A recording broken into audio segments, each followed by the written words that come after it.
Bom, inicialmente eu quero rapidamente apresentar os nossos convidados. Inicialmente o Dr. Milton Arthur Ruiz, que é PhD em Medicina Interna e coordenador da unidade TMO e Terapia Celular da Associação Portuguesa de Beneficência de São José do Rio Preto. Queria uma salva de palmas para o Dr. Milton. Doutora Primavera Borelli. Doutora Primavera é professora titular da Faculdade de Ciências Farmacológicas da Universidade de São Paulo. Também o nosso reconhecimento à doutora Primavera. A senhora Simone Lúcia Colombo Luvisário, mãe de paciente de leucemia, que se curou com um transplante de medula óssea com células troncos de sangue de cortão aparentadas e que haviam sido armazenadas no banco privado. Simone, muito obrigado pela participação. E aqui com o meu lado, o presidente da Associação Brasileira de Bancos de Células-Tronco, que é o Roberto Weddington. Bom, pela nossa ordem, então, pelos 15 minutos, nós vamos passar a palavra ao Dr. Milton Arthur Ruiz. Está ligado? Posso falar de pé? Pode. Bem, antes de tudo, eu gostaria de agradecer a oportunidade de estar aqui presente para discutir alguns aspectos que eu considero extremamente importantes e de futuro para o tratamento de várias doenças e principalmente para o tratamento da medicina. Aqui, como vocês estão vendo, é uma célula-tronco embrionária que ganhou um contest, ou seja, uma convenção de melhor fotografia sobre célula-tronco. Então, na sequência, a pergunta é essa. O sangue de cordão umbilical é uma fonte de células de uso terapêutico consagrado e com perspectivas futuras? Vamos tentar explicar e dar alguns aspectos para vocês sobre isso, contando alguns aspectos relacionados principalmente à história. Essa pessoa que está aqui, vocês devem conhecer, muitas pessoas que estudaram biologia, é o Karl Landsteiner. Esse Karl Landsteiner, quando ele era um assistente, em 1900, ele resolveu juntar o sangue de vários colegas. E, com isso, ele viu que havia diferenças de aglutinação entre uns e alguns não aglutinavam. Com isso, ele descreveu o sistema de grupo sanguíneo ABO. E, na sequência, 2 anos depois, ele descobriu que, na realidade, tinha uma complementação. Esse trabalho, que foi importante, abriu aspectos relacionados à medicina transfusional. Com isso, se iniciou uma nova era da medicina que não tinha a menor ideia. Se você for ver para trás, era proibido o uso de transfusão de sangue, tanto de humanos entre humanos como entre animais, por causa dos óbitos que aconteciam. Isso aconteceu durante vários séculos anteriores. Então, com isto, ele conseguiu abrir um novo caminho. Claro que a vida dele evoluiu, ele era um austríaco, foi para Nova York, estudou, mas ele levou simplesmente de um trabalho de 1900, aproximadamente 30 anos para ganhar o Prêmio Nobel. Aqui apareceram outras pessoas que estudaram e começaram a estudar sobre transplante. O Brasil tem uma pessoa que ganhou o Prêmio Nobel, apesar da maioria das pessoas não saberem. É um biólogo brasileiro que nasceu de mãe e pai que eram ingleses, mas nasceu no Rio de Janeiro. É o Sir Brian Medawer, que também ganhou o Prêmio Nobel estudando pesquisa de imunologia em transplante. Aqui você tem um outro importante, que foi o Dossé, que estudou vários aspectos relacionados à estrutura celular dos órgãos transplantados. E que foi muito importante porque desenvolveu com os estudos dele o HLA. Então, HLA, que hoje em dia todo mundo sabe que é importante, você deve saber do ponto de vista de compatibilidade, ele é importante no seu aspecto de transplante. Sem o HLA, você não consegue fazer o transplante, ou pelo menos ter uma noção de aspecto de gravidade ou não, e de compatibilidade ou não entre um doador e um receptor. Então, Dossé abriu caminho para outros estudos desta pessoa importante, que é o Edward Donald Thomas, que nós conhecemos em Seattle, quando estivemos lá, e que faleceu em 2012, e que, com os estudos iniciais, ele desenvolveu o DLA, porque ele levava para casa os cachorrinhos Beagles, a mulher dele, no 24º, falou, quando se vier o 25º, você sai daqui de casa. E ele é que descobriu o Dog Leukocyte antígeno. E ele que estudou nos cachorrinhos Beagles, nada mais, nada menos que doença enxerto contra hospedeiro, e a descreveu. E também demorou, dos seus estudos iniciais, que começaram na década de 50, aproximadamente mais de 30 anos para ganhar o Prêmio Nobel em 1990. Então, vocês vejam bem, todos os prêmios Nobel realizados na área de medicina e fisiologia são da nossa área. O último em medicina e fisiologia de clínico é do Edward Donald Thomas, junto com Murray, por seus estudos sobre transplante de órgãos e células no tratamento de doenças humanas. Então, o transplante de medula óssea, pelo seu aspecto logístico, é um procedimento consagrado, por mais que queiram, às vezes, dizer que isso não ocorre. É uma atividade, dentro da atividade de hematologia, nós temos certificados de atuação, da qual eu participo há muito tempo. Opa! Me enrolei. Muito bom. Isto. Então, aqui é um diagrama muito simples, que é importante, do ponto de vista que nós temos essas situações envolvidas. O doador, ficou de apertar bastante aqui, dizem que tem que apertar, que aparece uma coisinha. Então, mas vamos lá. Tem o doador e o receptor, que são as duas pessoas importantes envolvidas no transplante. O doador pode ter células de fonte de medula óssea, que é a tradicional, do sangue periférico ou do sangue de cordão umbilical. Essas três fontes são tradicionais, fazem parte do arcabouço médico do ponto de vista de transplante. E tem o receptor, quem vai receber. Quando vem de doador, é o transplante halogênico. Quando é de si, as células são próprias e o receptor não precisa do doador, você tem o transplante autólogo. Tem as duas fases importantes, que é o preparo, a mobilização, e o condicionamento, que é importante, independente do tipo de transplante, que é o que vai preparar o ambiente para receber as células, seja lá de onde ela venha.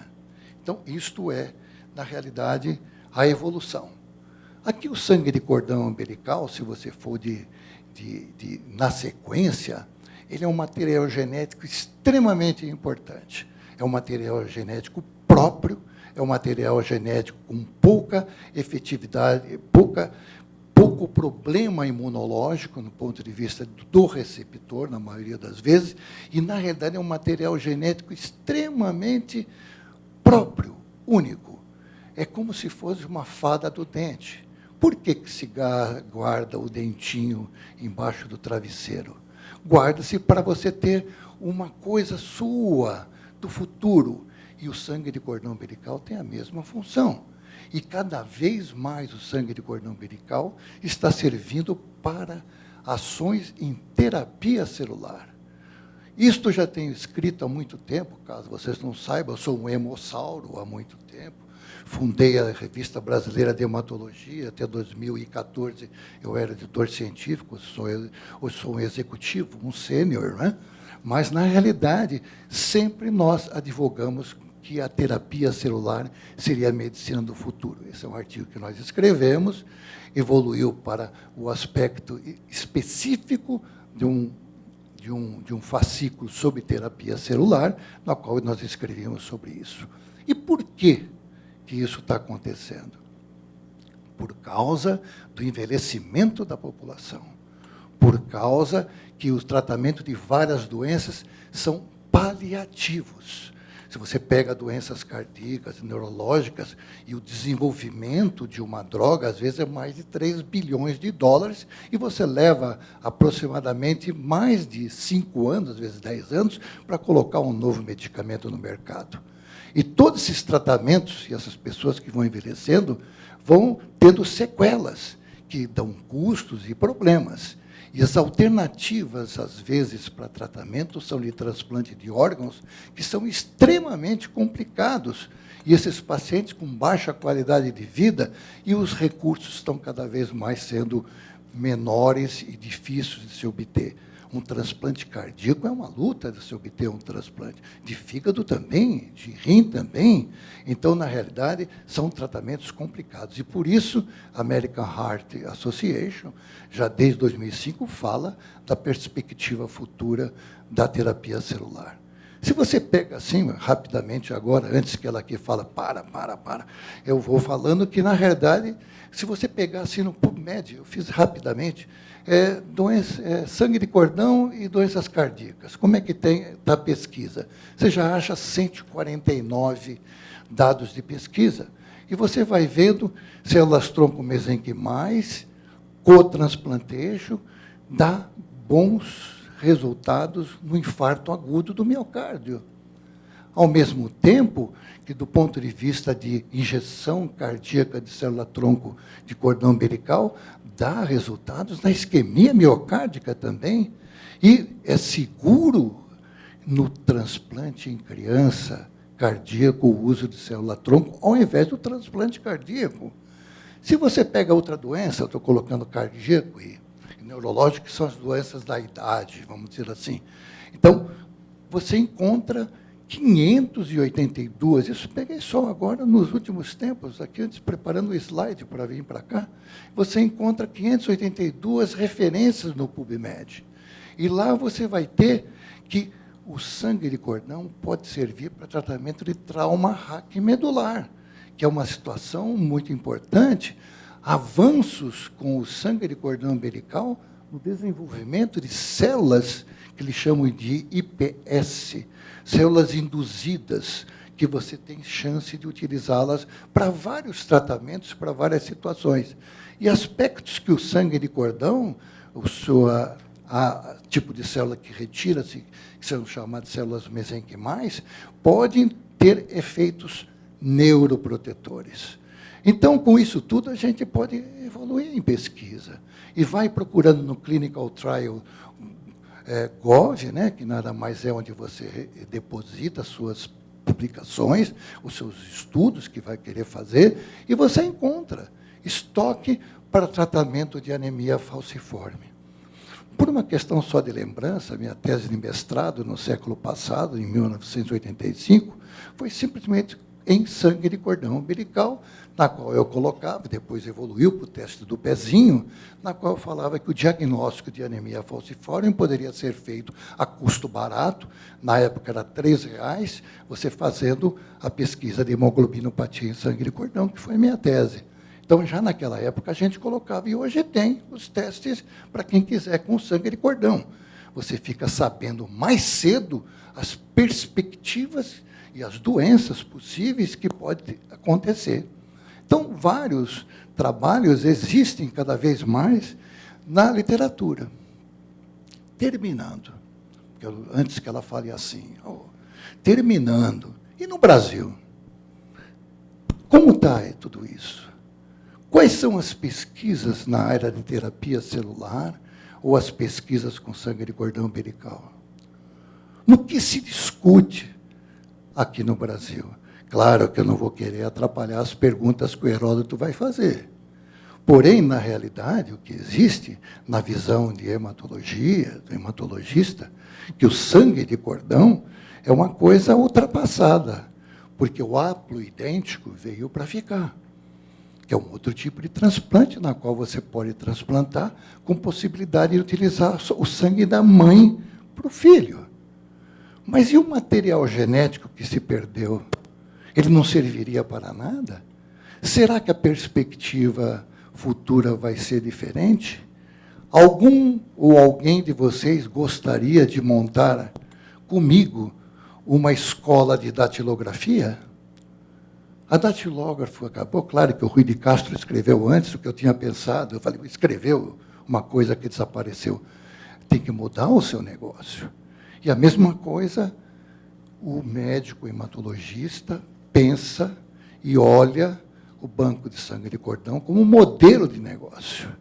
que, na realidade, não tem, muitas vezes, objetivos, porque procura, pensando na coisa objetiva, no seu prisma óptico de tratamento, quantos que são tratados, quando, na realidade, esse material genético pode ser muito importante. Então, cumpre que, na realidade, o modelo de negócio que é colocado evolua no sentido de levar mais para a comunidade aspectos que estão acontecendo no exterior, de pesquisas, de transformá-lo no sentido de benefício maior para a comunidade, que a própria área médica, o hematologista, no geral. Ontem eu almocei com um deles muito importante, que eu não vou falar o nome, e eu fiz essas perguntas para ele.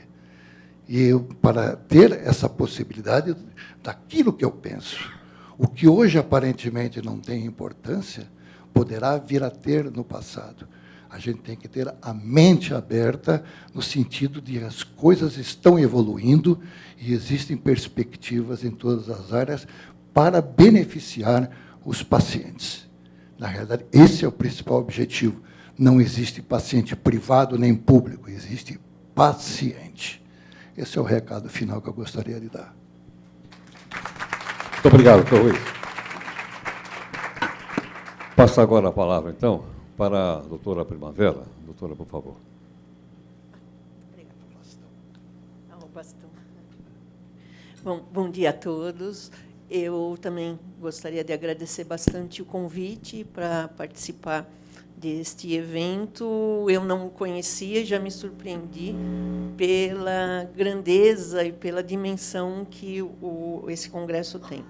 Bom, eu sou farmacêutica, trabalho na área de hematologia, mas uma hematologia experimental, né? E vim para falar de aspectos éticos, não propriamente da célula-tronco, inclusive da célula-tronco, mas de aspectos éticos gerais, que permeiam a atividade, não só a atividade científica experimental, mas que permeiam todas as atividades que envolvem seres humanos, né?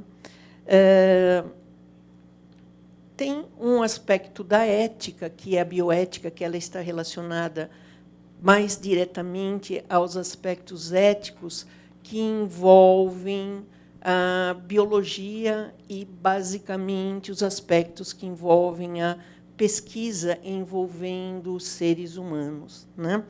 E esta é uma das definições, que é o estudo sistemático, né, do comportamento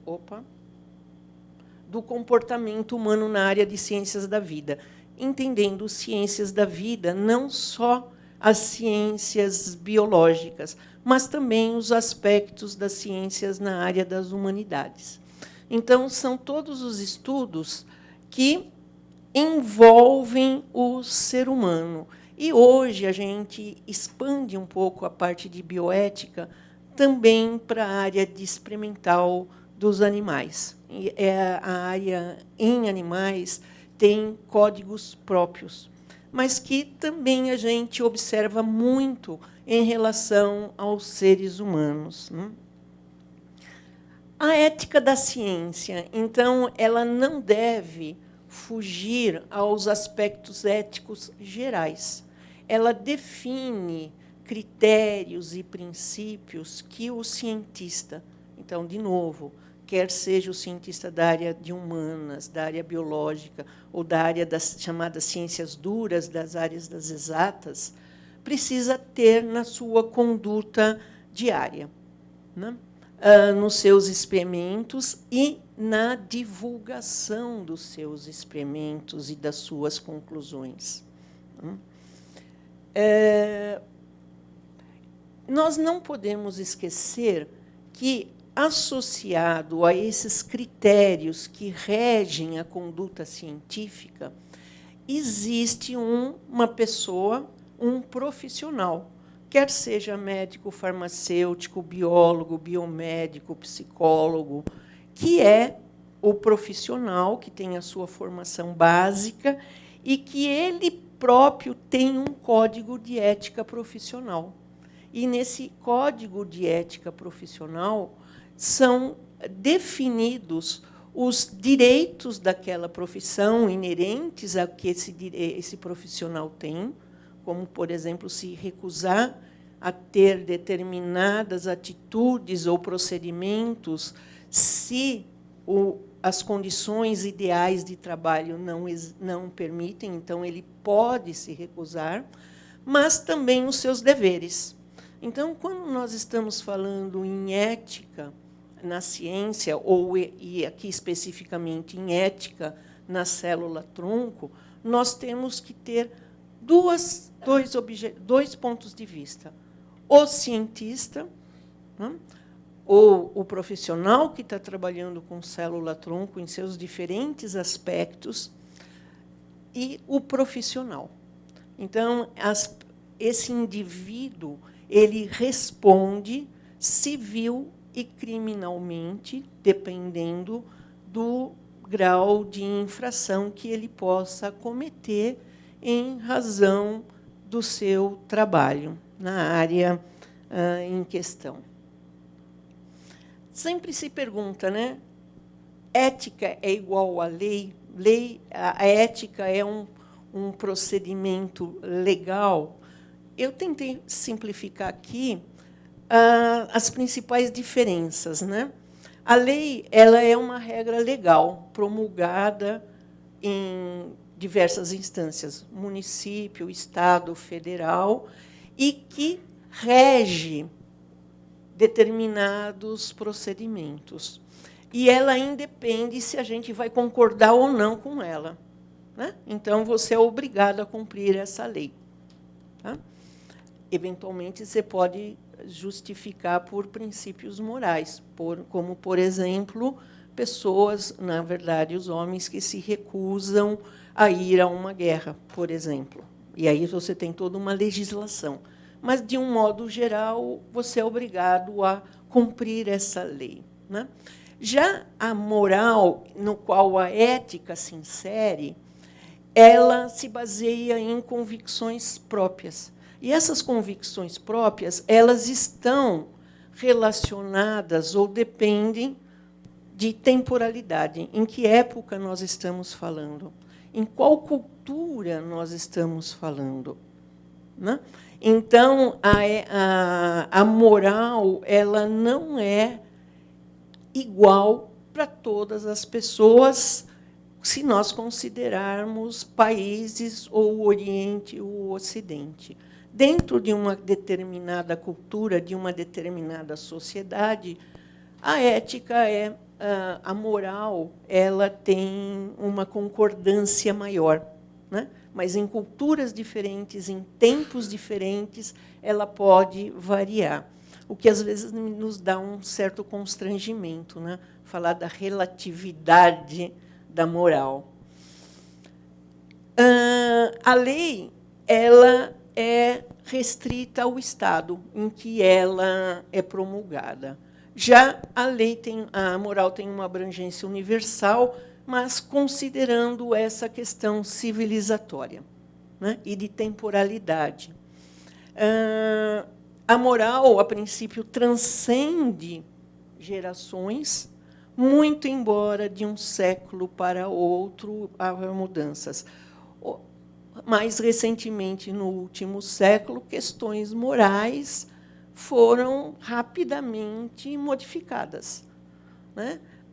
Vou dar um exemplo mais corriqueiro. Quer dizer, há 50 anos atrás, a mulher tinha que casar virgem. Hoje, isso não é uma questão moral, né? Então, só um exemplo muito corriqueiro. Já as leis podem ter uma durabilidade menor, de curto prazo, elas podem ser modificadas, né? E a moral ela é de adesão voluntária. Quer dizer, você pode adotar determinados princípios ou não adotar. A lei, a princípio, ela é compulsória, né? Então, a ética ela avalia não só as questões da lei, mas principalmente a questão moral. Se eu vou aderir, se eu não vou aderir, e quais as eventuais consequências dessa adesão. A ciência. A ciência, ela se preocupa, né, do que é o evento, do que é o experimento. Então, o cientista ele está preocupado com o seu experimento.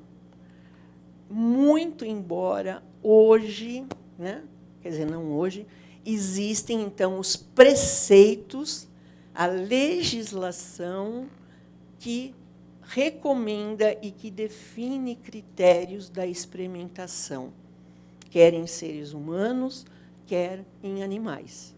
Então, essa concepção, que não é tão antiga assim, ela é de 97, mas mudou bastante, principalmente em relação à experimentação animal, de que não é o experimento, ou quer seja um experimento in vitro ou in vivo especificamente. Hoje você tem normas.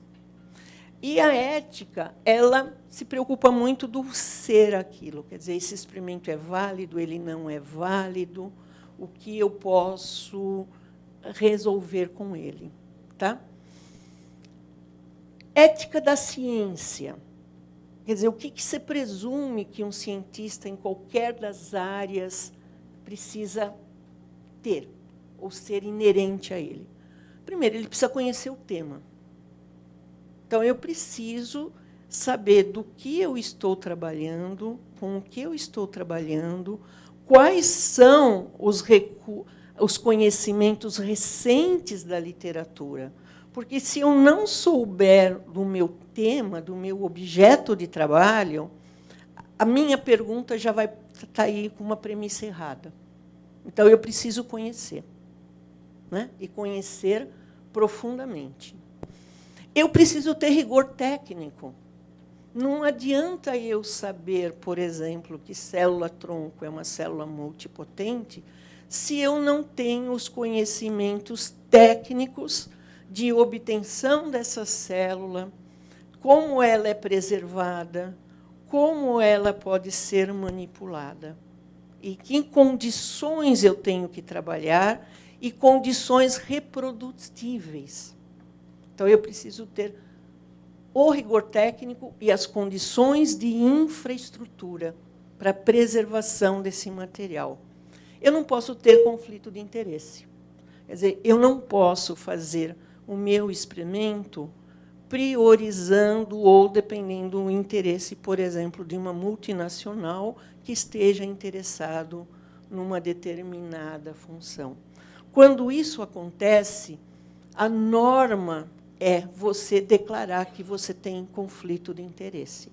Então, as pessoas vão analisar o teu resultado, vão analisar a tua palestra ou as tuas informações, considerando que você tem um vínculo com tal ou tal empresa ou com tal ou outra instituição. Isso é norma, não? E aqui um ponto crítico, né? A informação. Quer dizer, os conhecimentos, os resultados que são obtidos, eles têm que ser transferidos para a área pública, quer seja numa revista específica de divulgação, quer seja na imprensa leiga, quer seja em palestras. Então, todas as informações, elas têm que ser transferidas. E essas informações têm que ser as informações verdadeiras e exatas. A gente pode fazer ressalvas ou conjecturas daquilo, mas eu preciso dizer, né? Por exemplo, célula-tronco. Existem possibilidades terapêuticas? Existem, óbvias. Na área hematológica, é uma área em que, claramente, os resultados, de um modo geral, né? Porque a gente tem que considerar a doença, tem que considerar o paciente, o estado do paciente, a idade, quer dizer, uma série de intercorrências. Mas, na área de células-tronco hematopoéticas, há uma consolidação de resultados, uma consolidação de procedimentos.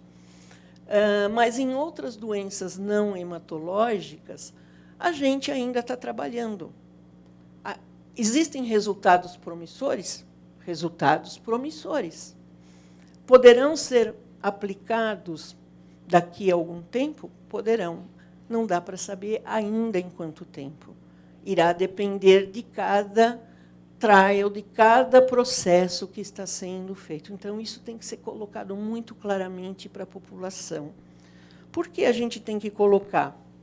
Porque existem procedimentos que aqui estão relacionados, na verdade, à Resolução 1996, que regula experimentos em seres humanos, mas que eu acho que a gente pode transpor para qualquer outra área, que é que, primeiro, o paciente ou o agente da pesquisa, o que for, e eu estou chamando aqui do beneficiário, ele tem que ter autonomia de optar ou não optar por um tratamento, por um procedimento, e autonomia de interromper ou de desistir.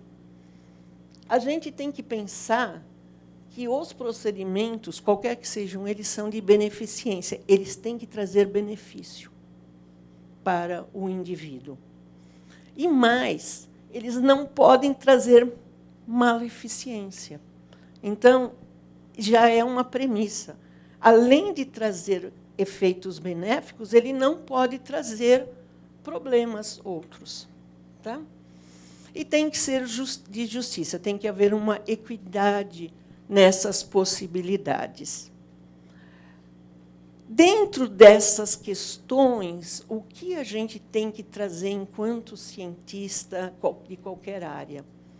Que as nossas informações, os nossos procedimentos experimentais, eles têm um impacto direto na população, particularmente num assunto extremamente sensível, que é a terapia celular, a terapia regenerativa, né? Em que abre-se uma cortina de procedimentos, de possibilidades. Mas nós temos que ter os cuidados, porque a gente gera expectativa. E expectativas que podem não ter uma comprovação ainda. Estou terminando. A questão, desculpem, é que... tem aqui, professor.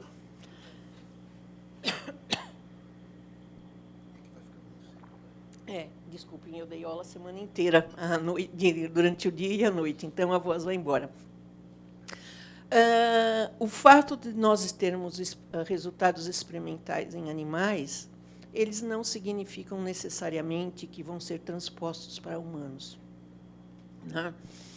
E uma questão, transpor tecnologia, ela também tem dificuldades. Uma coisa é você ter uma metodologia que você faz no âmbito do laboratório, depois você transpor isso para um ser humano e para larga escala, para nível assistencial. Uma coisa é você ter um tratamento experimental em um ser humano, outra coisa é você disponibilizar isso para toda a população.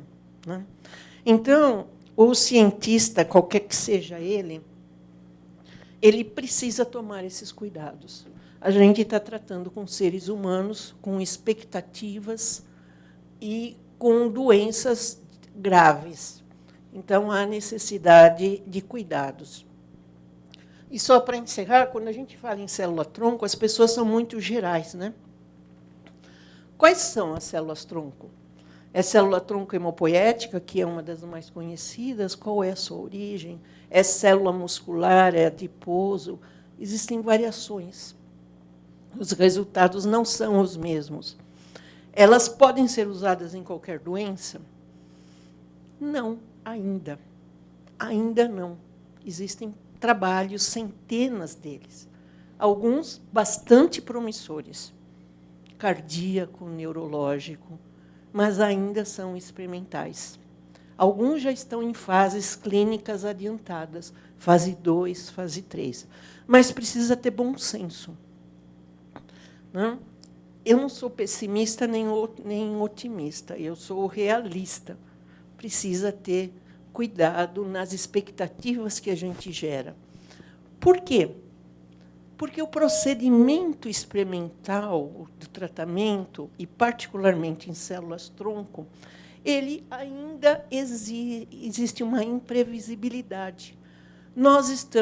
As células, elas recebem estímulos externos a ela, a regulação, e ela tem mecanismos, processos internos. A gente ainda não controla totalmente esses processos de proliferação da célula e de diferenciação. Então, para determinadas patologias, a gente não sabe se essa célula-tronco que vai se diferenciar nos diferentes tecidos, ela ainda vai manter funcionalidade, se ela não vai se transformar num tumor, porque a gente ainda, infelizmente, não domina todos os processos. Estamos caminhando para isso? Estamos caminhando para isso. Né? E, sem dúvida alguma, a célula-tronco hemopoética, que pode, como o professor Milton colocou, vir da medula, do sangue periférico e do cordão, é a mais estudada, é a mais conhecida, e ela é, dentre as células-tronco, que tem permitido um avanço nos conhecimentos. Tá? E eu trouxe aqui Hipócrates, né? Parece antigo, mas que a gente precisa lembrar, né, que a vida é breve, a ciência é duradoura, a oportunidade é ardilosa, né? A experimentação ela é perigosa e o julgamento é difícil. Tá bom? Então, eu agradeço bastante. E desculpem a voz. Muito obrigado. Quero lembrar mais uma vez que vocês poderão fazer as perguntas por escritos, né? O nosso pessoal de amarelinho vai recolher as perguntas para os nossos convidados do painel. Queria passar a palavra, então, agora, também pelos mesmos 15 minutos, para a Simone.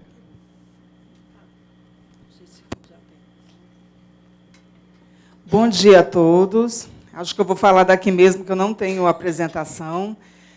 Meu nome é Simone, e, na verdade, meu filho teve leucemia há 7 anos atrás, e a minha filha, né, caçula, de 2005 para 2000, eu engravidei em 2005, ela nasceu em 2006, e, no momento em que eu estava grávida dela, ele não estava doente, ele adoeceu 2 anos e meio depois, só que se falava muito nessas questões envolvendo as pesquisas com célula-tronco, né? E a gente via várias matérias a respeito disso e um caminho bastante promissor, né? Assim, na visão de mãe, né? Visão realmente de leigo, mas um caminho promissor em termos de futuro. Nada definido, nada certo, mas como ela estava naquele momento, né? Ela ia nascer e uma vida inteira pela frente. E a gente questionou se realmente não valeria a pena a gente poder preservar essas células do cordão, que era aquela chance de preservar era no momento do nascimento, e que, no futuro, caso houvesse necessidade, novas pesquisas poderiam ter acontecido, né, em épocas futuras, e isso poderia beneficiá-las de alguma forma, né?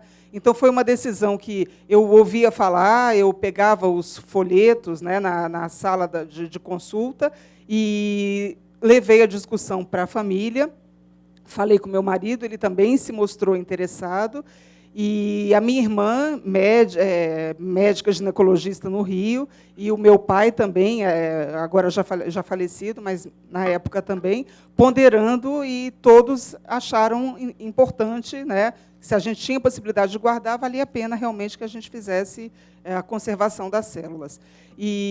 Só que eu não imaginava mesmo que elas seriam usadas pelo meu filho, né? Na época, o pensamento era de que, se ela precisasse, a gente tinha conservado. Aí, 2 anos e meio depois, quando meu filho tinha 12 anos, em 2008, ele, que era um menino extremamente saudável, né? Jogava muito futebol, era um excelente jogador, e praticava atividade física o tempo todo. De repente, um dia, ele foi a um parque de diversões, o Hopi Hari, e, numa montanha-russa, aquela que é de madeira, então ela balança muito, ele saiu de lá dizendo que estava com dor na coluna. E a gente associou com trauma pela própria montanha-russa. E, a partir dali, sempre que a gente levava ele no médico, a gente mencionava esse episódio da montanha-russa. Acho que isso também dificultou o diagnóstico. E aí a gente passou por uma saga de várias idas a vários médicos, né, médicos de várias especialidades, porque a leucemia tem essa questão. Ela é uma doença que ela se manifesta de várias formas, que se confundem, né, isoladamente. Para juntar todas as peças, eu imagino que não é um diagnóstico simples, né? Então ele tinha mais gripes, né? E a imunidade está um pouco mais baixa, ele tinha sinusite, essas dores na coluna, e sempre que eu levava ele ao médico, os primeiros hemogramas não evidenciavam. Então, às vezes me ligavam da escola, olha, ele está se queixando de dor no abdômen. A gente levava no pronto-socorro, fazia ultrassom, não tinha baço aumentado, não tinha nada que sugerisse uma doença grave, né?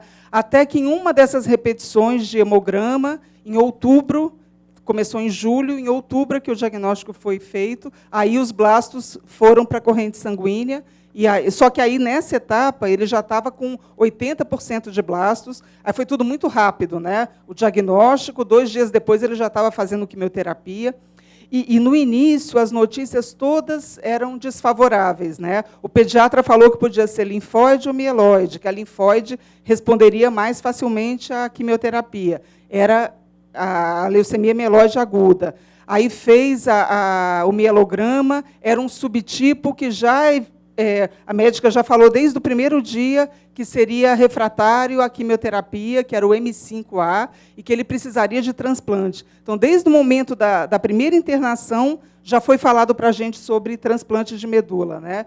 E, então, assim, é muito difícil lidar com tudo isso, né? A gente fica completamente sem chão, completamente perdido. E aí veio essa questão. Aí a médica, na primeira avaliação, falou para a gente que a maior chance de compatibilidade é entre irmãos, né? Eu achava que qualquer pessoa da família, né? Só que não era assim, e ele só tinha uma irmã. Então, eu tinha muito medo, né? Aí já vem um medo muito grande, porque ele tinha uma única chance, e eu sabia que era de 25%, então era uma chance em 4 de que ela fosse compatível. Se ela não fosse, a gente ouvia muito falar da dificuldade de se achar um doador compatível, né? Ia procurar primeiro no Brasil, depois fora do Brasil, e quanto tempo isso demoraria? E, no início, eu acho que primeiro era importante o tratamento inicial, aí, depois de um tempo, é que foi feito o teste do HLA, né? E graças a Deus, foi 100% compatível, né? E aí a gente começou a ter notícias mais favoráveis, né? A respirar um pouco mais aliviado.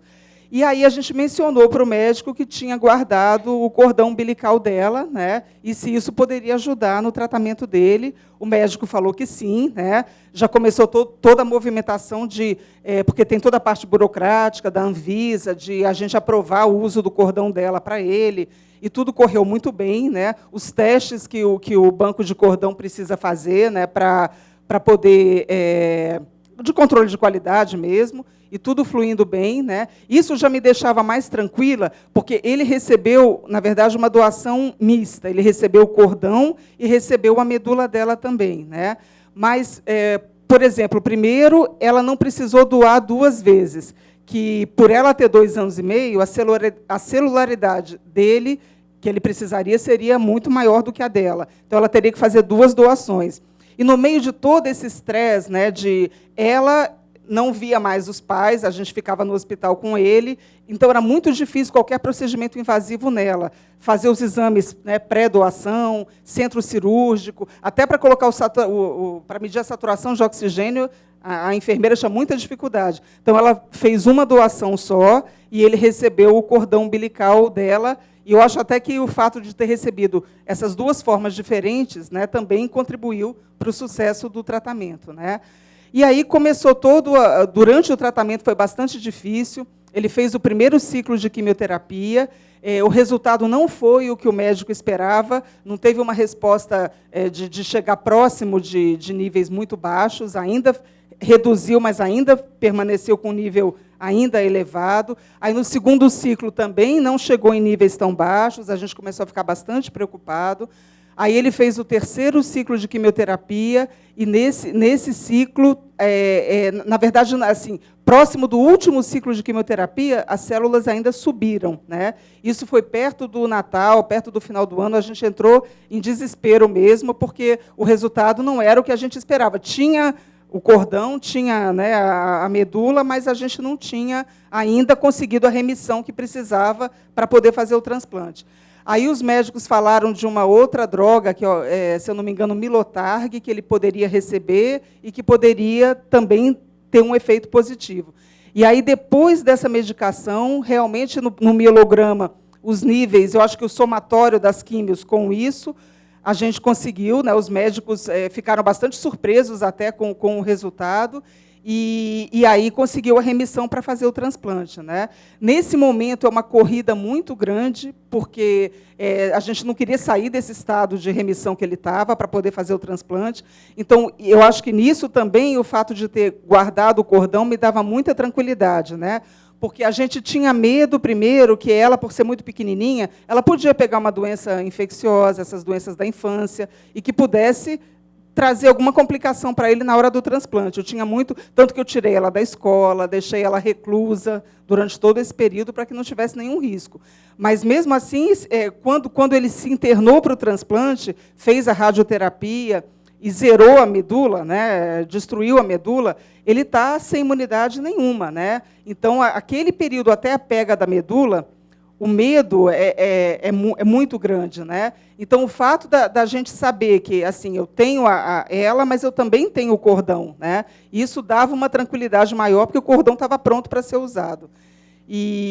Mas, graças a Deus, ele recebeu, enquanto ela fazia a doação de medula, ele recebeu o cordão no período da manhã, à tarde ele recebeu a medula que ela doou de manhã. E depois de 13 dias, se eu não me engano, teve a pega da medula, né? E, graças a Deus, isso já se passaram 7 anos.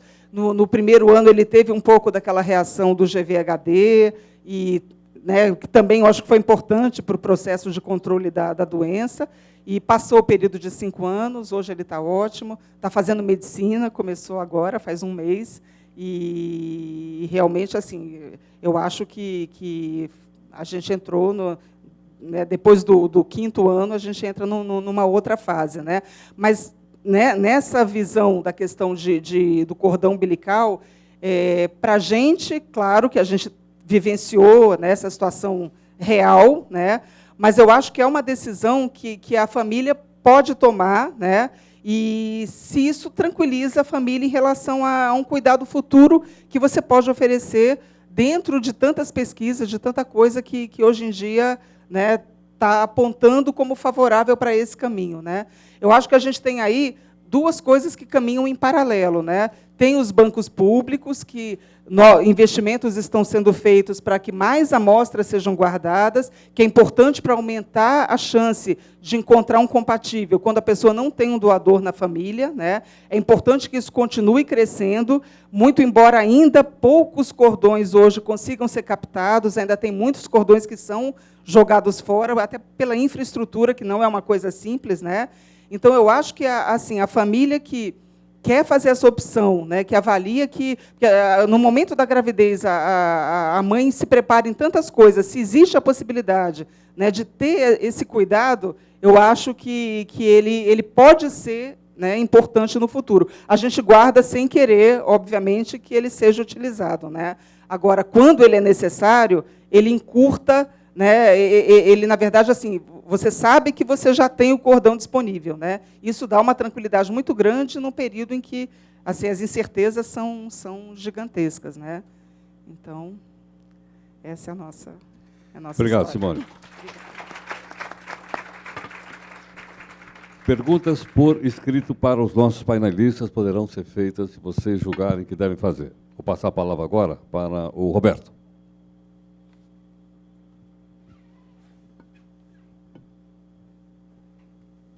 Bom, pessoal, obrigado por vocês terem vindo.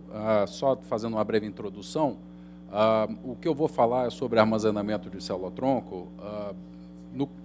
Não, tá bom aqui. no caso de alguém precisar de um transplante de medula, pode acessar um banco público, seja de cordão, ou um registro público de doadores de medula, e essa atividade que todo mundo acha que é super nova, que é de armazenamento de células-tronco de sangue de cordão umbilical, o que eu vou falar um pouco sobre isso, né? Quer dizer, isso não é tão novo assim, o alcance é muito maior do que a maioria das pessoas imagina, falar um pouquinho sobre utilidade e falar um pouco também sobre a ética nesse setor, né? Vamos lá. Bom, para começar, em alguns momentos, você vê na imprensa dizer que isso é um setor, na realidade, pouco difundido no mundo e muitas vezes proibida a atividade em alguns países e tudo mais, né? Na realidade, a história é bem diferente, né? A gente está falando que isso é uma atividade que existe praticamente no mundo inteiro, tem 2, 3, 4 países onde isso não é permitido, sob a teoria de que um sangue armazenado privadamente está deixando de ser doado, que é o que eu nem acredito que seja verdade, eu acho que as duas coisas se complementam, se somam, né? E a atividade é regulada no Brasil há 15 anos e nos Estados Unidos há 25 anos. Por consequência, essa atividade hoje já consolida no mundo inteiro 4 milhões de amostras armazenadas. Onde é que estão essas amostras? Se a gente for ver, a América do Norte é mais ou menos um pouco mais de 1/3, 36% do total, ou seja, a gente está falando praticamente 1,5 milhão dessas 4 milhões de amostras na América do Norte. Oriente e Oceania, mais ou menos 25%. Então, países como China e como Coreia, só para a gente dar um cutucão, ser um pouco provocativo, a Coreia, que é 1/3 do tamanho de Minas Gerais, tem mais células-tronco armazenadas do que a América Latina inteira somada. Então, para vocês verem como não é uma coisa de americano e de europeu. O Oriente está andando a passos muito rápidos, principalmente China e Coreia. Logo em seguida, Europa. Aí a Europa não é que a Bélgica tenha isso tudo, é que o que ocorre na Europa, a Europa é praticamente um país só. Então, as amostras da Europa inteira vão para a Bélgica ou vão para a Alemanha, para grandes bancos que são coletados na Europa inteira. A Ásia com 10% e a América Latina está ali, pequenininha, com 6%, e está o nosso Brasil ali com 100, 120 mil amostras armazenadas privadamente. Por via de regra, amostras públicas são mais ou menos 1/5 a 1/6 disso aqui. Então, se a gente está falando de 4 milhões de amostras privadas, estariam 600, 700 mil amostras públicas armazenadas. No Brasil também não é exceção, a gente está falando de mais ou menos umas 20 mil amostras armazenadas no sistema público. Para que servem células-troncos, para tratar? E todo mundo diz que são doenças altamente improváveis. E o que, na realidade, ocorre, se a gente for ver o gráfico de incidência de linfomas, leucemias e mielomas somados, que são as 3 principais categorias, o que a gente vê é que a incidência é baixa na infância e na vida até o princípio da vida adulta, ali com 30, 40 anos. Isso depois começa a crescer exponencialmente. Então, a decisão, por exemplo, que a Simone tomou e teve a sorte de poder ter isso à disposição dela na vida ainda adolescente ou na criança, no princípio da vida do filho dela, na realidade é uma decisão devida, porque a probabilidade de alguém precisar é muito maior na vida adulta. E esse gráfico aí simplesmente procura mostrar com uma incidência em cada 100 mil pessoas, qual a incidência de ocorrer uma doença dessa. Então, o que a gente vê é o seguinte, muitas vezes as pessoas dizem, você armazena e nunca usa. Na realidade, você usa pouco a amostra armazenada em banco privado por um motivo relativamente simples. Esses bancos no Brasil foram fundados há 10, 12, 15 anos atrás, então as crianças que armazenaram lá devem ter 7, 8, 6 anos de idade e são doenças pouco prováveis nessa idade. Então, mais para frente é que essas amostras vão verdadeiramente se mostrar úteis. O que mais? Por que fazer? Então, mais uma vez, a utilidade, a probabilidade de uso, ela é exponencial na linha do tempo, mas a gente costuma mostrar e fazer uma comparação aqui com outras decisões que casais grávidos estão muito acostumados a tomar. Por exemplo, o ultrassom de 12ª semana, onde você tenta detectar sinais morfológicos de que a criança tem algum defeito cromossômico. Síndrome de Down é o mais visível que todo mundo conhece. Ninguém deixa de fazer, apesar de síndrome de Down não ter cura. E se você for ver, a probabilidade não é tão diferente assim. Então, o problema, na realidade, seria muito mais um problema de conscientização, né, das pessoas. Teste do pezinho. Ninguém deixa de fazer teste do pezinho. São 30 e tantas doenças, todas muito improváveis. A menos improvável, uma maneira elegante de dizer que é mais provável de acontecer, fibrose cística, é bem rara para famílias que não têm histórico. E ninguém deixa de fazer. Então, a gente entende, o pessoal que trabalha com isso entende que a gente tem um desafio enorme, gigante de comunicação e conscientização. A Simone sempre nos ajudou muito em conscientizar todo mundo de que é um pecado sangue de cordão, seja público ou privado, vá para o lixo, né? Se a família tem condição, que ela armazene privadamente. Se ela não tem condição, se informar via internet, como é que ela pode fazer para doar, né? Porque é realmente um material muito precioso, né? Até hoje, essas 4 milhões de amostras efetivamente já foram usadas para mais ou menos 500 tratamentos, 485 para ser mais preciso, nas doenças tradicionais que todo mundo imagina, as leucemias, os linfomas e transplantes basicamente entre irmãos, né, os halogênicos aparentados. Agora, outra coisa que vem despontando com muita visibilidade, que ambos os professores falaram, são as autoterapias, né, os autotransplantes, os transplantes autólogos. Então, existem protocolos de autotransplante para doenças hematológicas. Agora, o que vem despontando com muita novidade por aí é usar célula-tronco de sangue de cordão, por exemplo, para criança que nasce com paralisia cerebral ou que tenha um acidente obstétrico que cause, por exemplo, hipóxia neonatal. Então, grandes grupos de cientistas nos Estados Unidos estão estudando isso e estão verificando que essas células têm uma inteligência, não necessariamente as hematopoéticas, mas outras populações de células dentro do sangue de cordão umbilical, de se dirigir para o sítio da lesão e promover um tratamento, promover uma melhora desse problema, né? No Brasil, e não é diferente em muitos países do mundo, existe um problema no debate sobre se armazenar ou não célula-tronco, né? Existe uma percepção sobre utilidade, de que é uma utilidade basicamente não comprovada, né? Que essas células são praticamente inúteis. A comunicação das empresas, por terem um fim privado, um fim de lucro, seria uma comunicação sensacionalista, que as empresas recorram a práticas antiéticas, né, e que a qualidade é ruim, é má qualidade e é um setor extremamente mal regulado. A realidade, né, nessas três coisas é que já tem 4 milhões de amostras armazenadas no mundo, o setor existe há mais de 15 anos, já dá para saber nessa população o que as células podem ou não podem fazer. Então, o espaço para conversa fiada, para mentira, vai diminuindo muito à medida que essas células venham a ser demandadas para doenças ou não, né? Então, está tudo disponível na internet para todo mundo ler. Efetivamente, em termos de ética, tá, existe um campo importante para melhorar. A gente vê empresas com práticas de marketing agressivo, posturas muitas vezes sensacionalistas, exageradas.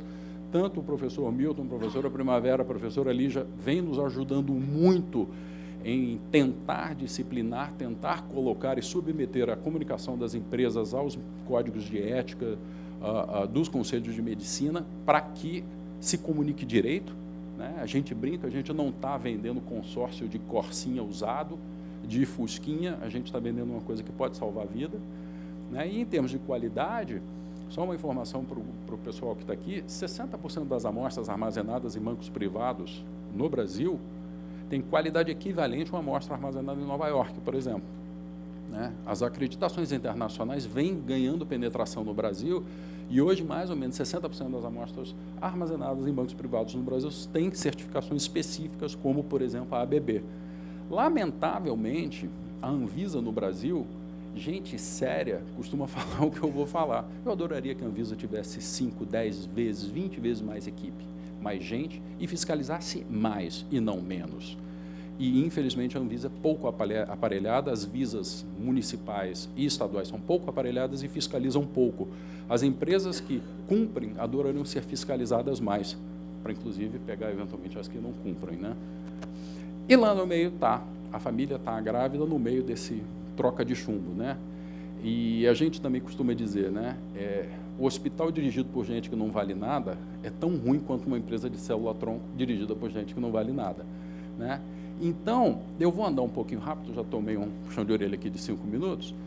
Se a gente for ver, né, os dois lados, tanto especialistas como empresas, muitas vezes usam frases tipo, é inútil, não comprovou, e tem gente perante os especialistas que usam informações mais fundamentadas, como informações imparciais, sendo abertos sobre vantagens e desvantagens, e a grande diferença entre um lado e o outro é que, de um lado, o especialista toma a decisão para ele e toma a decisão no lugar do pai e da mãe, que é uma decisão do pai e da mãe. E do lado de cá, existem especialistas que, de fato, são facilitadores de um processo de decisão, que é uma posição muito mais recomendável. No caso dos bancos, a mesma coisa acontece. Você tem gente que pega pesado na comunicação, valoriza a vida, eu cultivo e expando célula, vai que isso cura, esse tipo de coisa. E tem gente que fala o que tem que falar, quantas doenças que você poderia, que isso pode virar,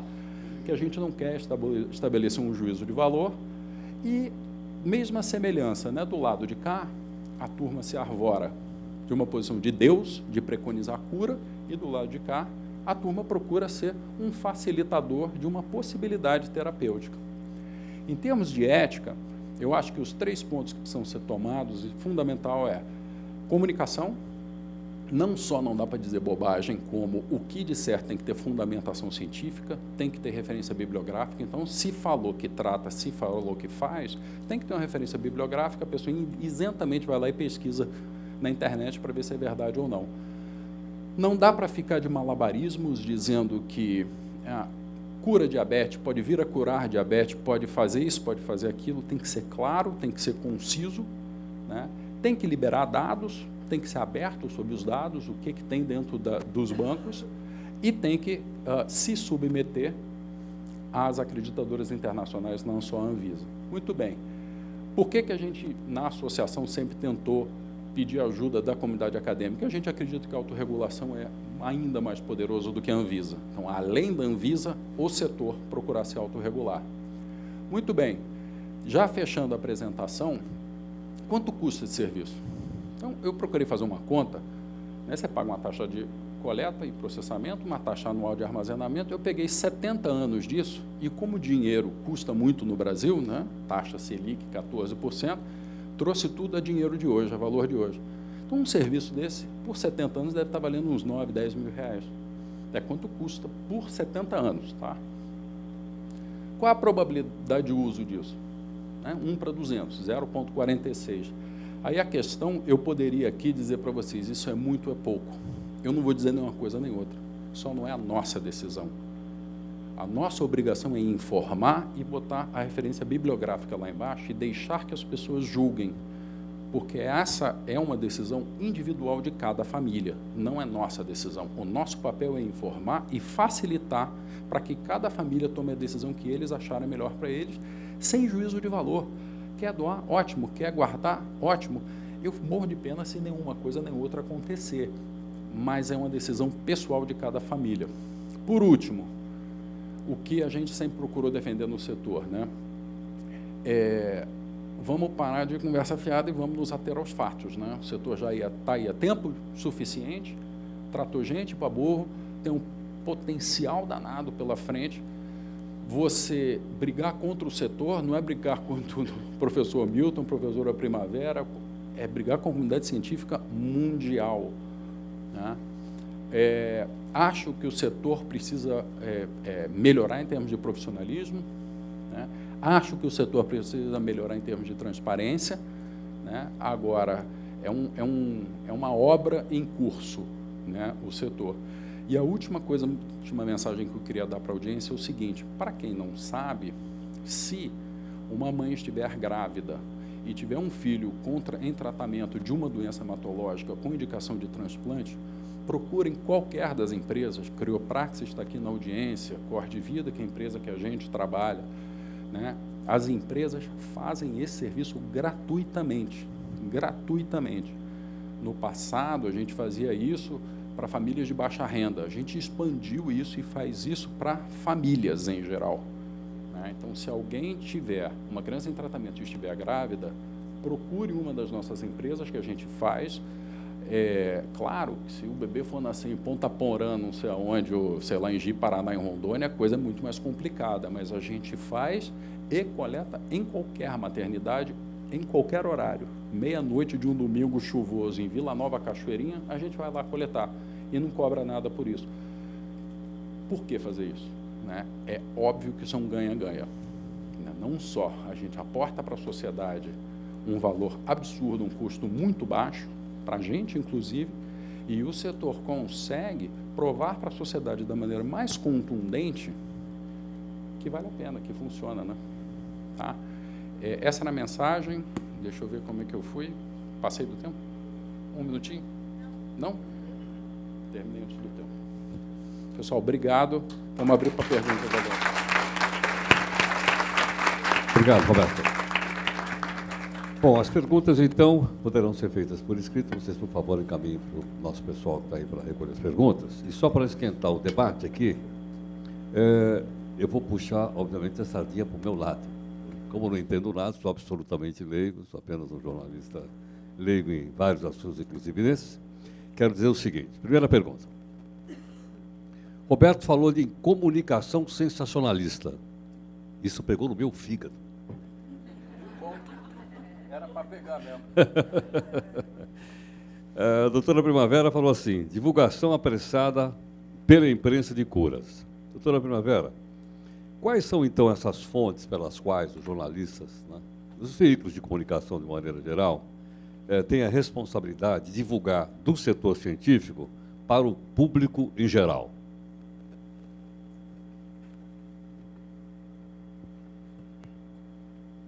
Olha, Heródoto, eu acho que não dá para imputar toda a responsabilidade ao jornalista. Que bom. Não.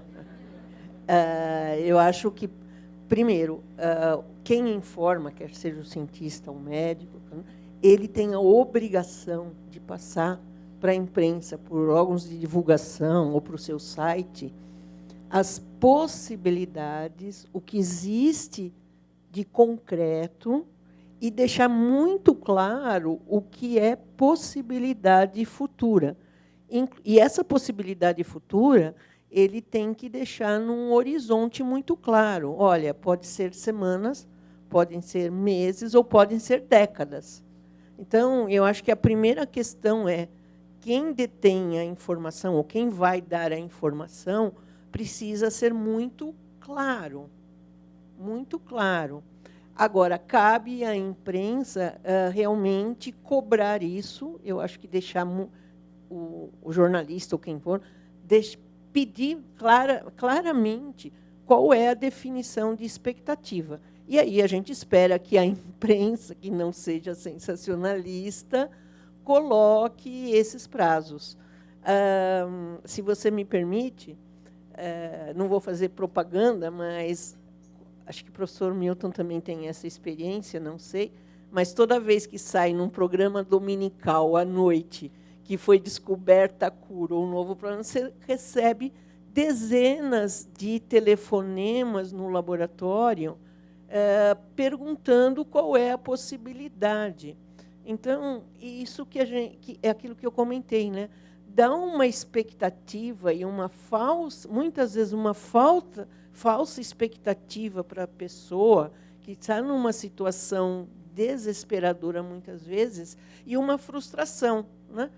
Por que eu não posso entrar nesse grupo? Por que eu não coloco? Então, eu acho que são os dois lados. Eu acho que quem fornece a informação tem que ser absolutamente preciso e quem vai transmitir essa informação também tem que ser preciso, né? Porque a gente está falando com expectativas de seres humanos. Então, é nesse sentido. Eu acho que os dois lados têm responsabilidade. Roberto. Eu acho o seguinte, eu acho que desde sempre, quem se colocou no risco de desinformar, de dar informação de má qualidade, é uma ofensa intelectual, né? Ele parte do princípio que quem está do outro lado é burro, é imbecil, e está sendo tratado desse jeito, né?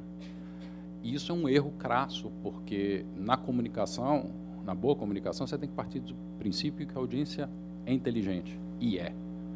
Só que de 5, 10 anos para cá, ela não é mais inteligente só, ela é inteligente e informada. Ela pega um smartphone, ela tem acesso a tudo que você puder imaginar. Muitas vezes informação de má qualidade, mas ela tem acesso à informação e você lida com um tipo de paciente, um público leigo, entre aspas, é um leigo informado. E eu nunca vou me esquecer, me marcou muito, eu fiz uma visita à redação do Estado de São Paulo aqui lá na Marginal Tietê. Eu fui levado para conhecer a redação, né? É um salão a perder de vista. Cada jornalista com 2 ou 3 telas enormes, abertas, em mídias sociais, Wikipedia, a internet inteira. Então, transparência e informação de qualidade deixou de ser uma opção. É uma necessidade. Todo mundo consegue aferir se a coisa é conversa mole, é conversa fiada ou se é fato. Então, sabe, e ainda existe, surpreendentemente, ainda existe gente que se engaja nesse tipo de comunicação sensacionalista apelativa. Eu não só acho errado, eu acho também que não funciona. Doutor Ruiz, o senhor quer dizer alguma coisa sobre isso? Posso falar alguma coisa? Em relação à imprensa, divulgação... Vê lá o que o senhor vai falar, hein? Não. Eu também fiz jornalismo, você não sabe disso. Fiz da Facos, lá de Santos, no passado.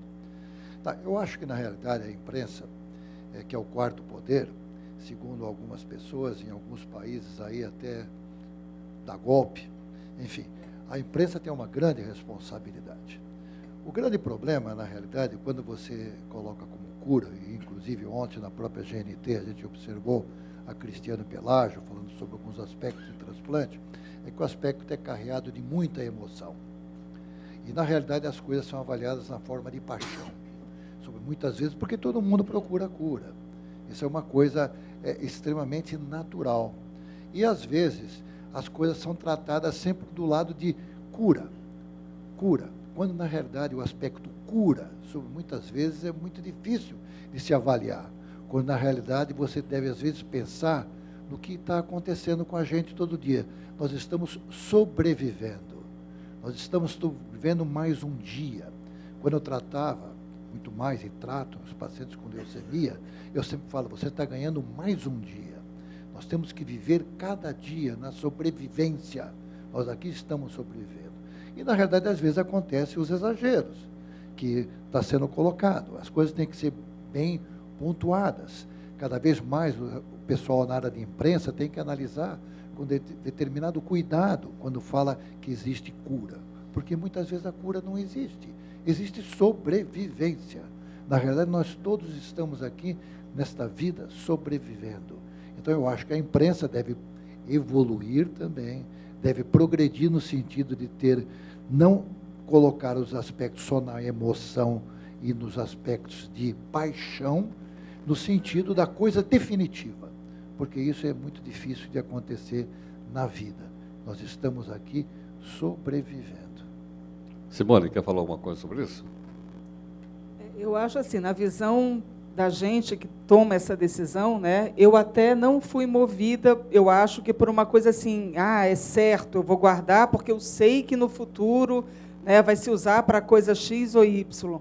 Eu guardei com a intenção de que, né, a gente está no século XXI, as pesquisas caminham numa evolução muito grande, e como é que ficaria a minha consciência se um dia, né, lá na frente, a célula-tronco pudesse fazer alguma diferença na vida dela, e eu só tinha aquele momento para poder guardar, né? A única oportunidade era o momento do parto. Então, no meu caso, eu acho que não foi a questão de propaganda enganosa, realmente, assim, a minha decisão foi baseada em possíveis coisas que poderiam acontecer e que eu preferi, né, manter as células dela guardadinhas, caso fosse necessário. Doutor Ruiz, na apresentação do senhor, eu vi ali que tinha uma página de relação de artigos científicos. Por favor, passa o microfone. E lá estava um cidadão, que nós apelidamos de Dr. Google. Como é que é? O Dr. Google. Apareceu Dr. aqui. Google. O Dr. Google. Dr. Google. Pergunta o seguinte, como é que os médicos recebem, né, quando o paciente, antes de passar o Dr. Ruiz, passa pelo Dr. Google, lê em tudo, acham que tem aquele diagnóstico, sabem qual é o remédio e dizem para o senhor o seguinte: assina a receita aqui para mim. Não, eu acho muito importante. Nós temos hoje em dia o doutor Google e o doutor WhatsApp. Então, veja bem, nós recebemos, eu estava comendo uma feijoada em Rio Preto, uma cidade fantástica, eu gosto muito de lá, uma feijoada, tá, comendo, e recebi a informação sobre que o doutor Carreiras, que era inimigo do Plácido Domingo, eles eram sempre inimigos quando ele teve uma leucemia. Ele não teve uma leucemia. Eu fiz minha formação em Barcelona. Na realidade, teve um linfoma de Burkitt. E que, na realidade, eles eram muito inimigos, e o Plácido Domingo, escondendo, tinha feito uma fundação Hermosa, que ela ajudou a que ele fizesse o seu transplante com dinheiro para isso. Rapidamente eu passei por alguns, porque é uma história muito pungente. Aí eles eram inimigos, depois eles juntaram com o Pavarotti, foram depois contar. Isso está circulando aí e me veio no meu WhatsApp, rapidinho. Então eu botei para o meu grupo, aí que legal. E tinha uma música bonitinha também, tudo muito bem feito. Aí eu peguei assim e falei, vamos pesquisar no doutor Google. Isso é mentira. E na realidade porque na realidade eu sei quem fez a titulação, do ponto de vista de imunofenotipagem, foi o Álvaro lá, eu trabalhei com essas pessoas, ele tinha um linfoma de Burkitt, e o Rosman não quis fazer o transplante, porque ele ficou com medo, por isso que ele mandou para Seattle, porque era muito para a cabeça deles, e o Carreiras não ficou mal financeiramente. Então, na realidade, as coisas devem ser filtradas. Você não pode, não deve acreditar na primeira informação. Na realidade, por mais que às vezes, potencialmente, a fonte seja uma fonte confiável, tanto o Google, o WhatsApp, como a imprensa em geral, tem responsabilidade no sentido daquilo que vai veicular. E as pessoas têm que estar cientes que hoje em dia, apesar que no papel, quando eu falei na BTCL, no papel contra bytes, que ia terminar, tudo que é papel, aumentou o uso de papel. Você sabe disso. Claro que a folha está diminuindo cada vez mais o papel. Porém, precisa ter cuidado na análise das informações. Você deve sempre não desconfiar, checar para aquilo que você tenha de informação seja realmente adequado, como a Simone colocou. Ela sabia de que tinha, no fundo, alguma coisa, estava falando, isso também existe. Eu sou daqueles que não acreditam em bruxas, mas elas existem. Então, alguma coisa estava dizendo, e isso existe, que nós não temos resposta para algumas coisas premonitórias, que elas existem. Então, por isso que a gente tem que ter a mente aberta, porque com certeza tem mais coisa debaixo desse céu e da terra que nós não sabemos. Já ouvi essa frase antes, hein, doutor? Roberto, me diz uma coisa. Na sua explanação... Posso Pode, complementar? claro, pode. Eu acho que essa questão, todo mundo consulta Google, etc., e acho que o professor Ruiz falou, tem que ter filtro, né? Ter várias consultas, várias observações. Agora, eu acho importante, do ponto de vista não só leigo, mas como profissional, que o paciente tenha informações e pergunte, questione no bom sentido, né? O seu médico. Eu tive melanoma e minha oncologista falou que a gente é o pior paciente, né? Você que é profissional da área, porque você, mais ou menos, você já sabe o que vai acontecer ou eventualmente. Mas isso é interessante, você ter as informações, conversar com o seu médico, e é óbvio, você tem que ter confiança nele, né? Porque a decisão final é dele, e eu acho que isso é importante. Acho que o professor, eu não sou médica, mas o professor Ruiz sabe disso, é fundamental a empatia, médico e paciente. Então, é interessante você saber a informação. O Google tem de tudo, precisa triar, nem todas aquelas informações são verdadeiras ou são totalmente verdadeiras. Precisa ser triado e você precisa conversar com o seu médico, né, para que você tenha um esclarecimento melhor, e tem que ter confiança, porque se você não tiver confiança, não evolui, né? As coisas não evoluem. Era só uma complementação.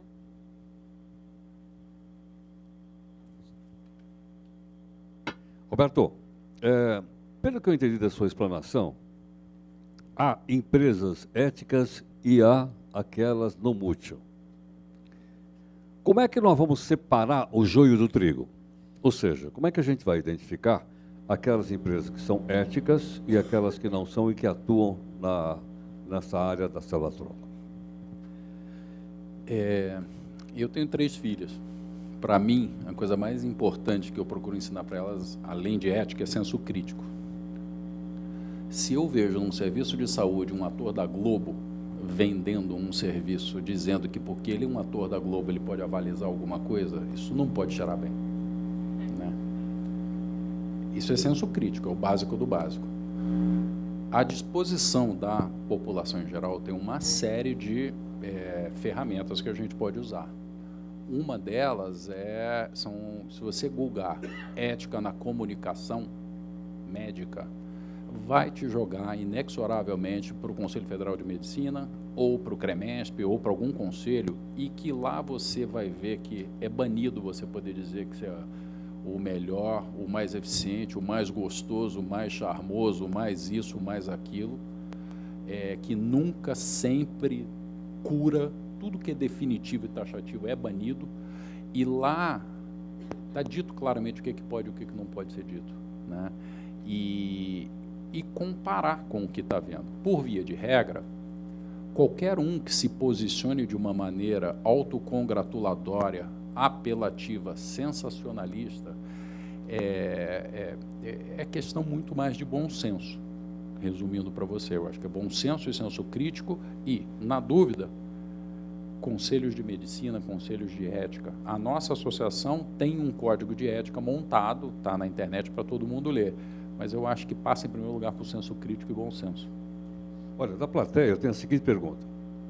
Existe alguma informação referente à viabilidade dessas células após anos e anos sendo conservadas ou armazenadas? Pergunta aqui uma pessoa aqui da nossa plateia. Quem pode responder? Eu humildemente me coloco por último. Tá bom. Olha, os trabalhos mostram que até 23, 20 anos é possível que essas células tenham viabilidade. Tá? Mas a gente tem que considerar que esses resultados eles são obtidos de amostras aleatórias, e que não necessariamente a gente pode extrapolar para todos os serviços ou para todas as coisas, porque depende de como essas células foram colhidas, em que meio elas foram colhidas, como elas foram congeladas, existem processos para isso, e de como elas foram mantidas, né? Porque você tem que ter um controle estrito de que elas permaneçam entre menos 180 e 120 graus, o tempo inteiro. Tá? Então, os trabalhos na literatura hoje mostram que amostras avaliadas após 23 anos mantiveram a viabilidade. Não existem trabalhos ainda sobre congelamentos posteriores. Agora, a gente precisa ter em mente, de novo, a qualidade de quem está fazendo esse processamento. Não só de congelamento, como depois de descongelamento dessa célula, que é uma fase crítica no processo. Se você não descongelar adequadamente, você perde todas. Um percentual dessas células, mesmo que adequadamente conservadas, no momento do descongelamento, você perde, né? Mas, se você fizer de uma maneira equivocada, você pode perder 100% das células. Então, até hoje, é em torno de 20, 23 anos, como média, em serviços avaliados. Tá? Não significa que possa ser homogêneo para todos os serviços. Quer público, quer privado, hein? Estou falando no geral. Posso falar? Posso Por falar? favor. Só para contar a história, eu gosto de contar a história. Não, se você for pensar e só analisar, os primeiros trabalhos de congelamento foi para pegar hemácias raras. Isso aconteceu na década de 70, em 74, eu estava lá no New York Blood Center quando começou isso daí. Na realidade, para isso. Se você for ver também na história, o transplante com sangue periférico começou em 1989. Então, se vocês forem ver os congelamentos utilizando primeiro Dextran, depois glicerol, depois DMSO, ele começou depois de 1990, nós temos 26 anos. Então, se foram guardadas estas células, elas não têm mais de 26 anos. Então, nós não podemos ter essa resposta, porque não é mais de 25 anos. E o que acontece? Já houve trabalhos científicos fazendo com transplante com sangue armazenado, e ele é igual ao resultado. Então, isto responde, a história, na maioria das vezes, responde às perguntas que, às vezes, nós temos sobre momentos atuais e vai nos ajudar com coisas e com respostas para o futuro. Pois não, Roberto.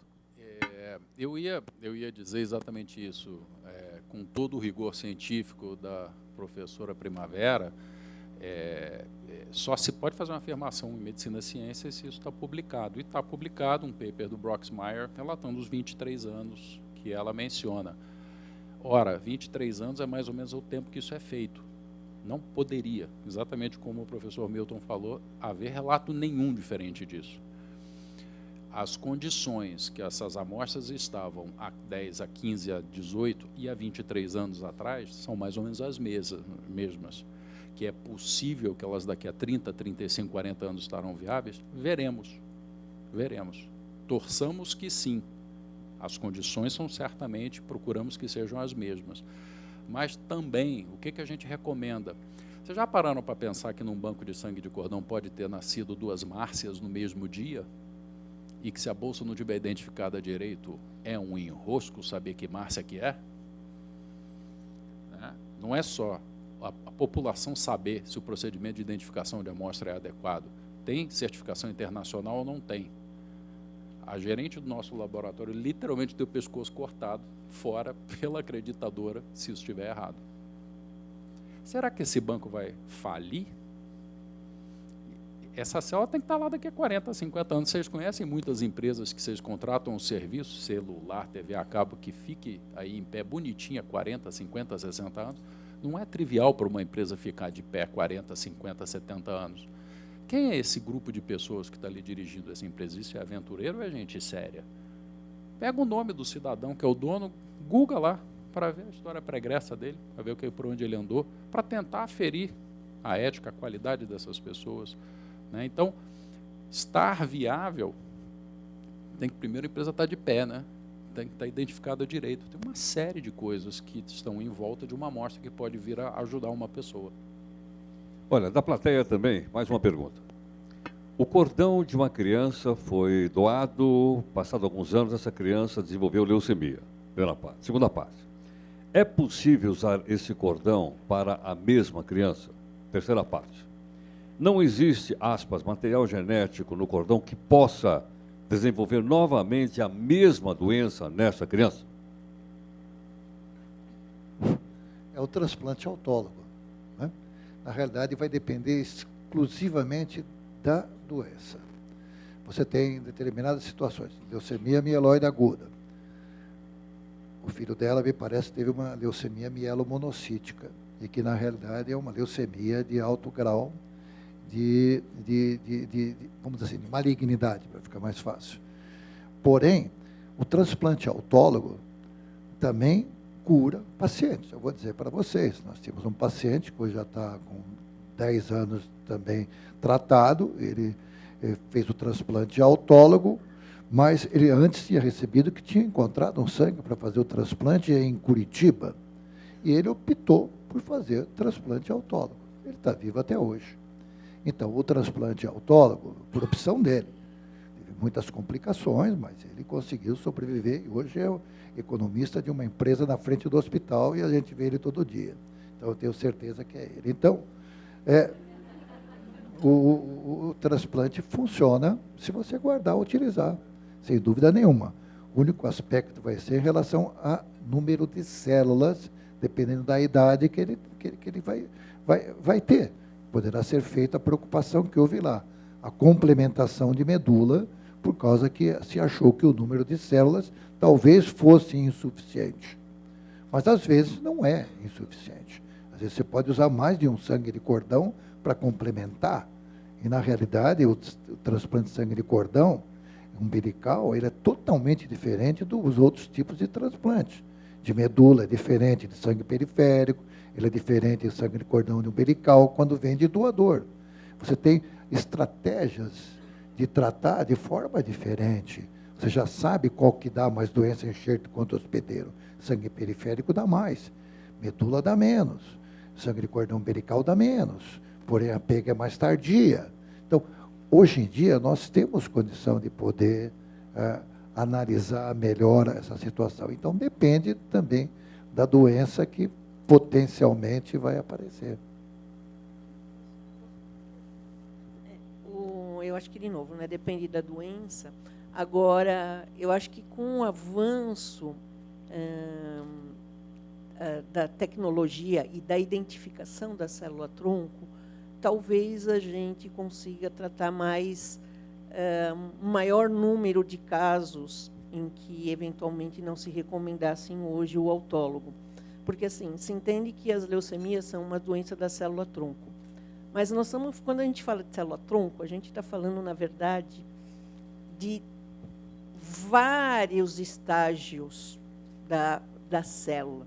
Quando a gente fala em estágio, só para ilustrar, nós temos o nenê recém-nascido, mas também com 6 meses, você também está falando que ele é nenê, com 1 ano é nenê, mas, na verdade, você tem uma série de estágios de desenvolvimento que a gente está rotulando como nenê ou como adolescente. A gente chama de população de células-tronco, que hoje elas são identificadas em humanos por 2 ou 3 fenótipos, CD34 positivo, CD38 negativo, mas, na verdade, dentro dessa população, nós temos várias populações. A gente espera que, no futuro, a gente consiga isolar a mais primitiva e que talvez ela não tenha o defeito genético. Né? Isso é uma expectativa, que talvez com o avanço tecnológico isso seja possível e que a gente espera, talvez, que para algumas leucemias não seja esse estadio da célula-tronco que seja afetado, e sim uns estadios mais diferenciados, e isso poderia permitir. Porém, vai ter uma limitação, né? Essa população extremamente primitiva, ela é bem rara, né? O número dessas células é bem menor. Então, nós teríamos que ter essa limitação do número, ou também, paralelamente, esperar que a gente consiga expandir essa população sem que ela diferencie. Né? Então, é apostar no desenvolvimento, que hoje ainda não é possível de uma maneira geral. Né? Quero. Queria puxar a brasa para a sardinha da Simone aqui, que é o seguinte, né? Nós, seres humanos, temos a tendência a gostar do nosso próprio umbigo, né? E cientista não é muito diferente, né? Então, se um cientista opta em trabalhar com a célula A e não com a B, ele acredita mais na A do que na B. Até a hora que tem um infeliz que resolve trabalhar com a B. E uma compete com a outra com métrica, né? Uma pega mais rápido, outra tem um pró, outra tem um contra e tal. A Simone é um exemplo vivo de que o paciente está pouco se lixando se a A é melhor que a B ou é melhor que a A. Eu quero as duas, gente. Então, se o cordão é melhor ou pior do que a medula, que é melhor ou pior que o haplo idêntico, tudo que a gente quer é cardápio de alternativas. Opção A, B, C, D, E. E muitas vezes, graças a Deus, a gente está começando a escutar isso nos congressos lá fora, né? Não é um ou o outro, é um e o outro. E certamente na fila há um A na frente do B, um B na frente do C. Mas o fato do A estar na frente do B não significa que o B e o C vão ser obliterados, eliminados da face da Terra, e esse cientista é menos, o cientista é perdedor. Não, né?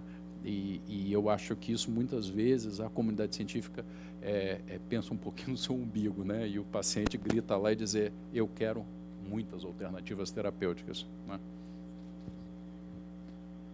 Bom, outra pergunta que eu gostaria de fazer é o seguinte. Ontem, nós, da empresa, divulgamos que nasceu o primeiro bebê com 3 contribuições genéticas. De um homem e de 2 mulheres, por um problema qualquer genético que eu não sou capaz de explicar aqui. Mas que isso foi feito na Grã-Bretanha, e depois a mãe que morava nos Estados Unidos, mas ela foi para o México para poder dar luz no México, porque a legislação americana não permitia, né? Eu pergunto, essas são aquelas questões éticas e morais que foi dito aqui, que muitas vezes não se transformam em lei, e a lei tem o Estado não reconhece isso, por que não reconhece? Se é um experimento científico e se o bebê já nasceu já há algum tempo, mas foi divulgado ontem.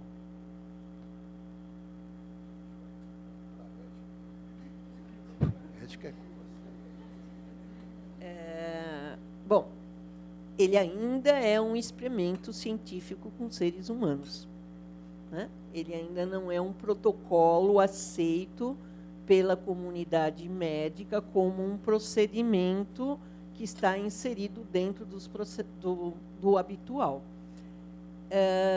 Não sabemos o que vai acontecer, porque a gente sabe, a biologia molecular sabe, que os genes interagem entre si, né? Um gene modifica ou pode modificar a ação de outro gene. Hoje, o que se considerava lixo de DNA, que seriam aquelas partes do DNA que não serviriam para nada, hoje a gente sabe que, na verdade, elas têm funções. Vamos ter que esperar para ver. Pode ser que essa inserção que foi colocada não interfira na ação dos outros genes.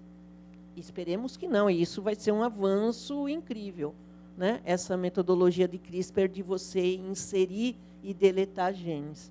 Mas ele é um experimento. Vamos ter que esperar para ver, e esperar significa, talvez, que a gente tenha que esperar décadas, porque os genes, inclusive, eles têm períodos que eles ligam e desligam, né? Eles são ativados ou não. Agora, o meu lado pessimista, realista. O fato de dar certo com um não significa que vai dar certo com outros. Então, ele é um experimento, é promissor, aparentemente esse nenê nasceu bem, nós vamos ter que esperar o desenvolvimento, e, para ser aceito e incorporado, me corrija, né, professor Rui, dentro da prática médica, em ser um protocolo aceito, terá que ser repetido, né? Terá que ser repetido. E aí vai depender da comunidade verificar se vale a pena repetir ou se não. Muitas vezes, em ciência mesmo experimental, ou experimentos que já estão em fase 1, fase 2 com humanos, os resultados são tão catastróficos que eles são abortados, se suspende. Então, teremos que esperar.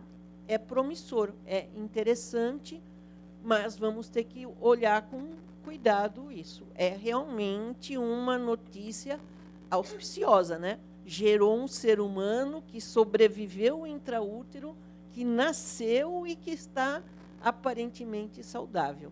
Mas vamos ter que aguardar. Simone, queria te perguntar uma coisa.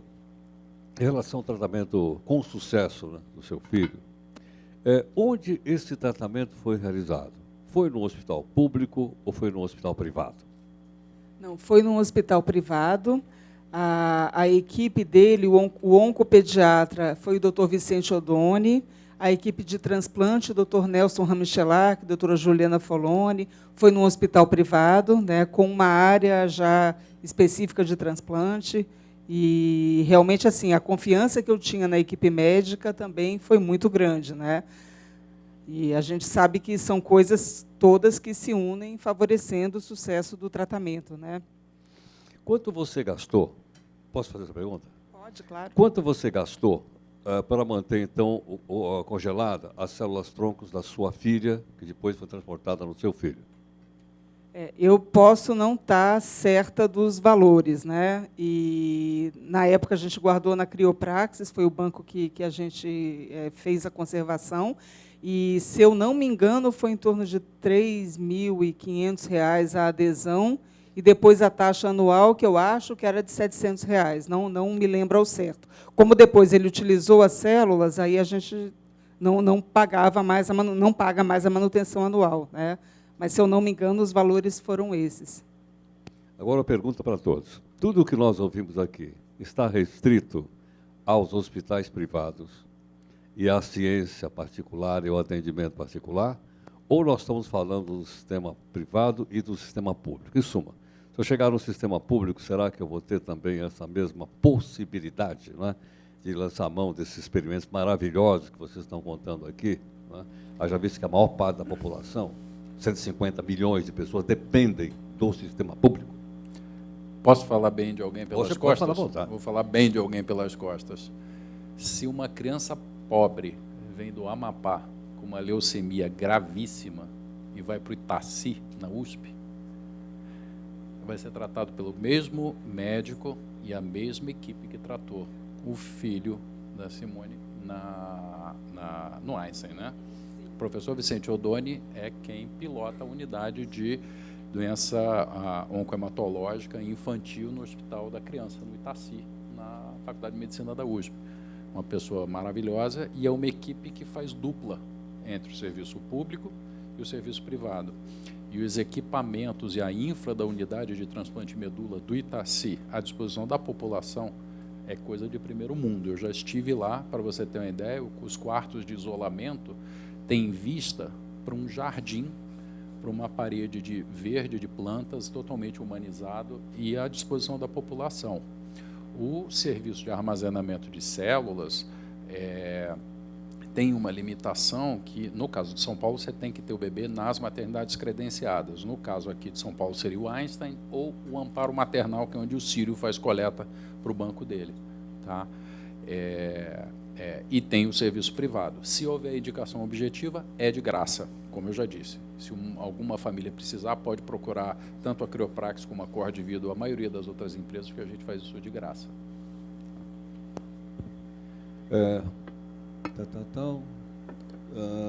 Ok, mais uma pergunta da plateia.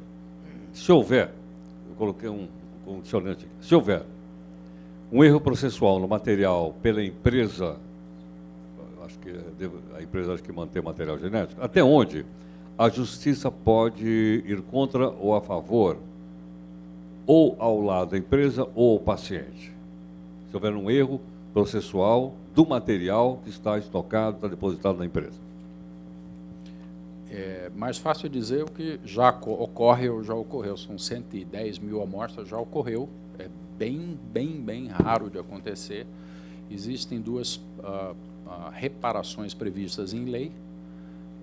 A reparação do dano material, que é essencialmente a devolução de tudo que foi pago, corrigido, e a reparação do eventual dano moral. Como é que quantifica dano moral? Basta explicar como foi feito em outros casos. Existe na jurisprudência o que eles chamam de perda de oportunidade terapêutica. Né? Eu estou perdendo uma oportunidade. E se atribui um valor a isso. É uma atribuição subjetiva e que um juiz um dia atribuiu, estabeleceu a sentença, e as outras sentenças são meio cópias disso. Então, a família teria direito a uma reparação por dano moral por ter perdido uma oportunidade terapêutica. Hoje, graças a Deus, versus 10, 15 anos atrás, essa perda é muito menos relevante do que ela era, porque hoje, por exemplo, existe o transplante haploidêntico, por exemplo, que vem sendo usado com muito mais frequência, que é pai e mãe doar para filho, filho e filha doarem para pai e mãe. Então, essa história de que se há um erro e o material é perdido uma oportunidade, não uma vida necessariamente. Então, essa perda, ela, graças a Deus, é menor, porque hoje em dia o arsenal terapêutico é mais amplo. Mas essas duas reparações são reparações previstas em lei e que já ocorreram na vida real, em alguns casos, no Brasil. Bom, a produção está dizendo que nosso tempo está praticamente esgotado e pediu para eu lembrar aqui que os debates voltam às 11 da manhã em ponto. Quando o pessoal ouvir o sinal aí fora, deve voltar para as salas para acompanhar a próxima vez. Eu gostaria de pedir uma salva de palmas ao nosso debatedor. Muito obrigado pela gentileza. Para mim foi uma honra ter participado e aprendido tanto. Muito obrigado. Até mais.